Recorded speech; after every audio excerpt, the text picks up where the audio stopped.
Аким Галімов, одним словом. Я журналіст, але, зрештою, окрім цього, я ще й людина, яка дуже любить Україну і дуже любить історію. Сучасні події, вони почали потребувати якогось, такого, більш історичного пояснення. Ніхто ж не народжується українцями, розумієш? Тобто я завжди, на цьому наголошую, що ідентичність, наше усвідомлення самих себе – це те, що ми набуваємо. Набуваємо через наш досвід, через наше оточення, через наше навчання, через світ, який навколо нас. Якщо ми подивимось на історичні події, то хто в Криму підтримував помаранчеву революцію? Масово.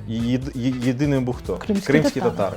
Хто був проти окупації в 2014 році? Масово. Тобто кримські татари. Ти б своїм дітям дав цей підручник? Щоб ти був згоден, щоб вони по ньому навчалися? Я би дав своїм дітям цей підручник, тому що мені здається, що він доволі революційний. Людина, вчилась в Москві, що є відвертою неправдою. Написала для українців такий зрадницький підручник, де там восхваляють Зеленського.